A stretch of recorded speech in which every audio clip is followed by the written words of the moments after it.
Hi there everyone, welcome to this week's featured video on a diagnosis that gets tossed around a ton, adrenal fatigue.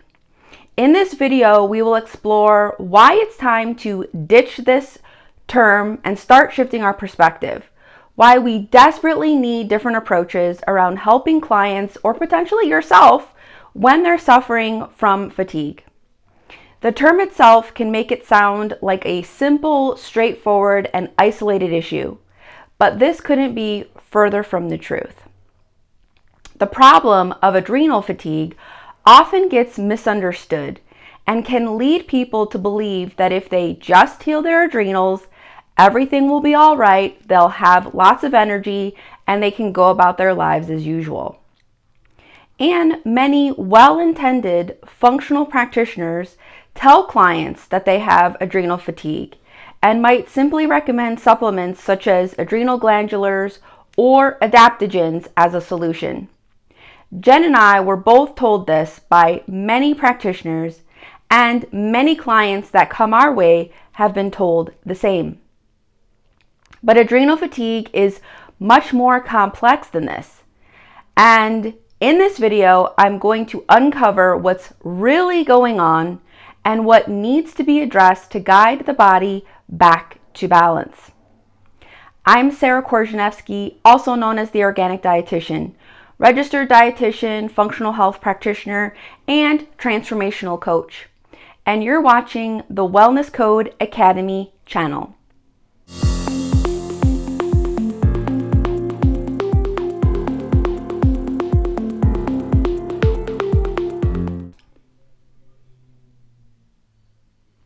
Jen and I both experienced fatigue in our own health journeys. Jen suffered immensely with severe chronic fatigue syndrome and would be bedridden for long periods of time, spending upwards of 20 hours in bed daily.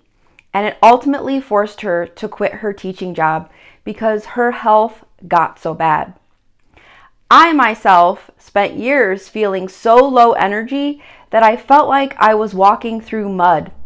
I craved sugar even when I wasn't hungry in hopes that it would give me a boost of energy to make it through the day. I couldn't get going in the morning without my good old caffeine. In fact, just take a look at my first cortisol test. See how tanked my levels were? And I thought I just had to fix my adrenal fatigue. And between the thousands of clients we've both worked with between us, chronic fatigue is a top challenge reported by all of them. It's also a top complaint that patients report to their doctors worldwide. If you are a wellness coach or practitioner and you tell your clients that they have adrenal fatigue, or if you yourself are experiencing fatigue and believe that the adrenals are your issue, then here is what to consider instead. Cortisol is one stress hormone produced by the adrenal glands via direction from glands in the brain, the hypothalamus and pituitary. They communicate via specific hormones sent as messengers. This is what's known as the HPA axis. People are often told they have adrenal fatigue when cortisol levels are low. The truth is, the only condition in which the adrenals cannot produce adequate cortisol is a rare disorder called Addison's disease, which is an autoimmune condition impacting the adrenals. In other cases, what we call adrenal fatigue is actually caused by reduced cellular energy impacting our mitochondria function and or nervous system dysregulation. Mitochondria are found inside all our cells, and in the body they have two main roles. Number one, produce energy in the form of ATP, and number two, monitor for threats in our environment, both internal and external. These two jobs together are in teeter-totter relationship. Our mitochondria can't do both at the same time. Mitochondria become dysfunctional in many different ways. Threats can include things like poor sleep, diet, infections, toxins, overfunctioning and pushing beyond your limits, which is so pervasive in hustle culture that we're all exposed to.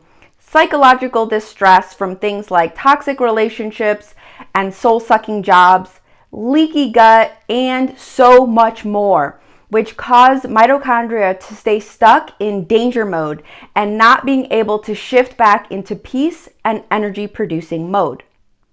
When this goes on for long enough, all health promoting functions, including digestion, hormone production, neurotransmitter synthesis, detoxification, and energy all slow down or can even come to a grinding halt in extreme cases. Furthermore, impaired digestion will prevent us from breaking down even the healthiest of foods, creating further threats our mitochondria must deal with. But we will struggle to absorb and assimilate the nutrients in those foods that our cells need to produce energy and for the body to turn over and create new cells, especially in the gut lining. In other words, nothing in the body will work right, and when the body doesn't work right, we don't work right, and life becomes more about surviving than thriving. This process is what is called cell danger response mode. Cell danger response is necessary and good. You know when you get sick with a cold and you get tired, causing you to spend time in bed for a few days until you feel better? Yep, that's CDR at work, in a good way. But when it becomes chronic and the cells get stuck in CDR mode, it paves the way for chronic disease to unfold.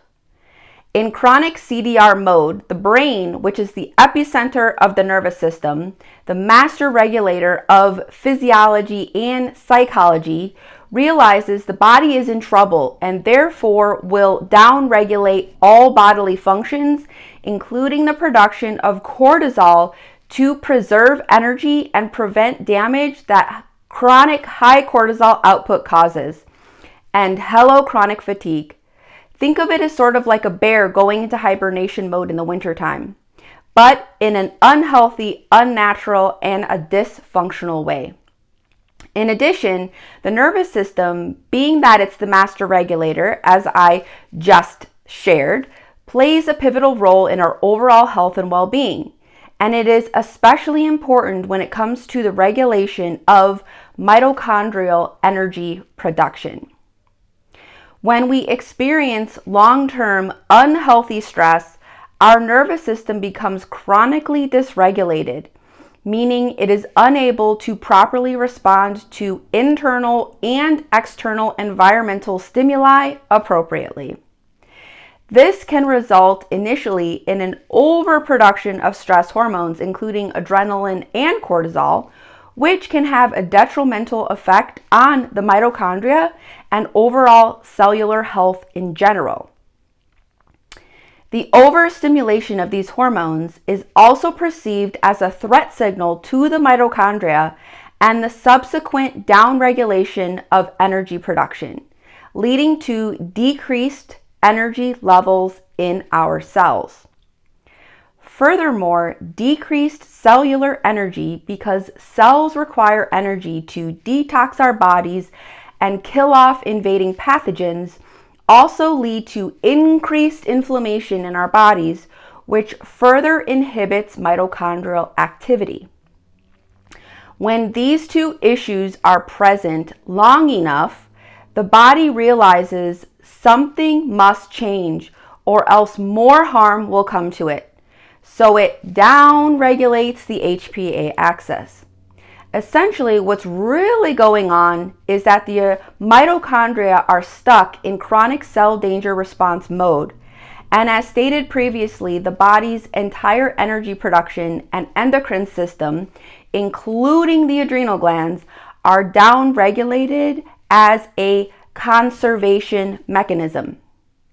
Therefore, it is important that when dealing with any kind of fatigue, we look at what is happening at a cellular level, not just within the adrenals or the HPA axis. Where are the stressors coming from? What is contributing to chronic cell danger response?